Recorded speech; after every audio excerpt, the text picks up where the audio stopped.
Most people think two incomes mean security, but unfortunately, here's something nobody really says out loud. For a lot of families, two incomes makes life more fragile, not stronger. And that sounds backwards until you slow down and really look at why. Because the promise was simple. Both parents work, more money comes in, life gets easier. Except life didn't get easier. It got tighter and more complicated and more exhausting. And if you feel that way right now, you're not crazy. There's a reason for it, actually. And it has a name. It's called the two income trap. And before I fully explain what that means, think about how normal it feels today for both parents to be working full time with daycare drop offs in the morning, school pickups in the afternoon, traffic, meetings, emails at night, calendars packed weeks in advance. That's just life now. But rewind a few decades, and that wasn't the default. Most households actually survived on one income, not because people were richer or smarter, but because prices were built around one paycheck. Then quietly, without anyone voting on it, society flipped the script. Dual income became standard, and everyone assumed that meant families would finally have some breathing room. Except the opposite actually happened, because once two income families became normal, the entire economy recalibrated around it. Housing jumped first, then childcare followed, then everything else adjusted upward behind it. And instead of families gaining more margin, they just took on bigger fixed expenses. And that's the part most people miss. Two incomes didn't give us freedom. They actually increased our commitments. Because once your lifestyle depends on two paychecks, neither paycheck is optional anymore. Your biggest bills quietly start depending on both incomes. And that's when things become dangerous because you stop running a household and start running a fragile financial system. And fragility doesn't show up on good days. It shows up when something breaks. And something always breaks. A layoff, a medical issue, burnout, a kid getting sick, a parent needing help, a car dying at the worst possible time. Life eventually applies pressure. And when it does, two income households don't tighten up, they panic because there's no redundancy. And redundancy matters. Engineers know this, pilots know this, and hospitals know this. But families rarely think this way. Back when one parent stayed home, there was built in recovery. If the working parent lost their job, the other could step into the workforce. Not instantly, not perfectly, but the option did exist. Now, both adults are already maxed out. So when one income disappears, there's nowhere to go. And that's the trap. And housing is where this first exploded. Because once banks realized households had two incomes, they started approving bigger loans. Suddenly, couples could, quote, afford more housing. And when buyers can borrow more, sellers raise prices. Homes didn't magically get better. People just got access to more debt. So families stretch into larger mortgages, into nicer neighborhoods, all based on the quiet assumption that both incomes would stay stable for 30 years. Which sounds insane when you actually say it out loud, because you're betting decades of your life on perfect stability. No layoffs, no illness, no burnout. And here's what nobody thinks about in the moment.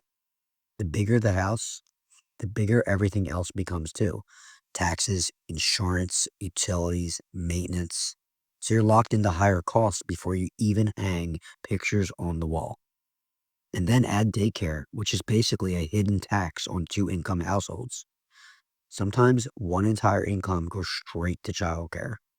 And the wild part is you still pay taxes on that income. You still pay to commute. You still spend on convenience just to keep moving. One parent works so someone else can watch their kids. And that gets framed as progress, but it's really a loop that keeps everyone tired.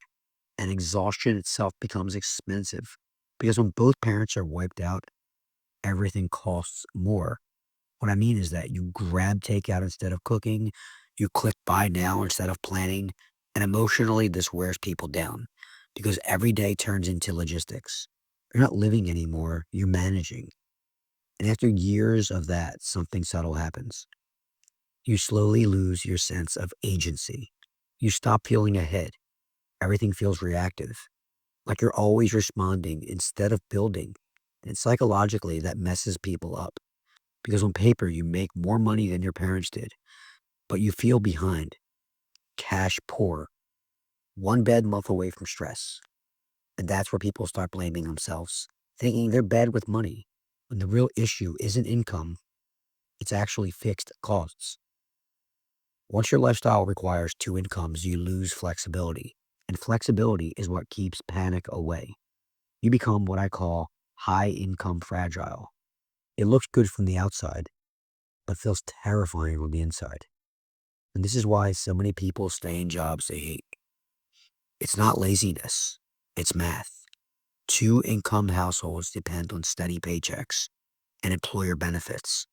So people stop taking risks. They don't start businesses, they don't change careers, they don't speak up, they just survive. And that's not freedom. That's golden handcuffs. And here's where it gets even quieter. Once you're locked into two incomes, your identity reshapes itself around stability. You pick safety over fulfillment. You stay put because moving feels risky.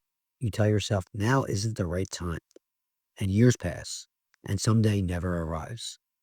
I know couples who look successful on paper, nice house, good jobs, but every month is tight. Daycare eats one income, the mortgage eats the other. They haven't taken a real vacation in years, and they stay because they're scared to disrupt anything. And that's when it hits you. This isn't poverty, this is financial paralysis. And this is where the story turns. Because once you see this pattern, the question isn't, how do I make more money? It's, how do I build margin? How do I create breathing room? How do I stop living one paycheck from panic? And here's the part most people miss. Escaping the two income trap doesn't start with earning more. It starts with changing what your life depends on. It starts with margin. And margin sounds boring until you realize margin is what gives you power. Margin lets you breathe. Margin lets you say no. And without it, every decision feels heavy. Every risk feels dangerous. So the first real move isn't chasing a raise. It's shrinking the distance between your income and your expenses. Because when you lower your fixed costs, you lower your fear. And that changes everything. Because fear is what keeps people stuck. And here's something nobody teaches. When you live on both incomes, you become dependent on both incomes. But when you live on one and you use the second strategically, everything shifts. One paycheck becomes optional instead of mandatory. And that single change rewires how you think. You stop making decisions from panic. You start seeing opportunity again. And this doesn't mean your life has to become extreme. It just means you stop upgrading everything the moment money comes in. Families who win long term stabilize first, build buffers, stack emergency funds, pay down high interest debt, slowly add income streams. And only after they have margin do they upgrade. In real life, that looks like saying no to the bigger house, driving paid off cars longer than you want to, packing lunches when you're tired in the morning, because you're playing a longer game. And here's the shift that changes everything.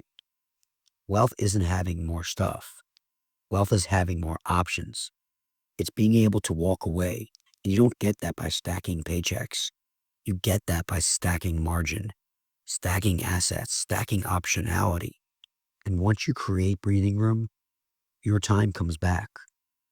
Your job returns to its proper place, supporting your life instead of consuming it. And even small side income gives you leverage, not because it makes you rich overnight, but because it buys back your courage. It lets you experiment again. And one income becomes optional. Families stop living in survival mode and start designing their lives, asking better questions. Not how do we get through this month, but what kind of life do we actually want? And escaping the two income trap isn't just financial, it's emotional.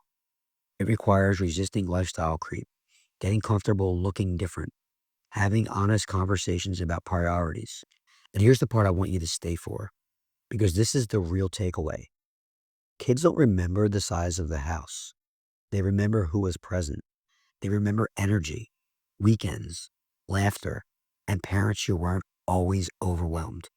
Financial margin creates emotional margin, and emotional margin changes your entire household. And the goal isn't more money, the goal is resilience, building a life that doesn't collapse under pressure, where one paycheck disappearing doesn't cause panic, where choices still exist. And once you see this, you can't unsee it. Because money isn't about impressing people, it's about controlling your time, your energy, and your choices. And that's what the two income trap quietly steals from families. Not dollars, autonomy. And from here, it's just small moves, one decision at a time, building toward a life where work supports life instead of consuming it, where money becomes a tool instead of a source of fear, where you finally feel steady instead of stretched. And that's the real win.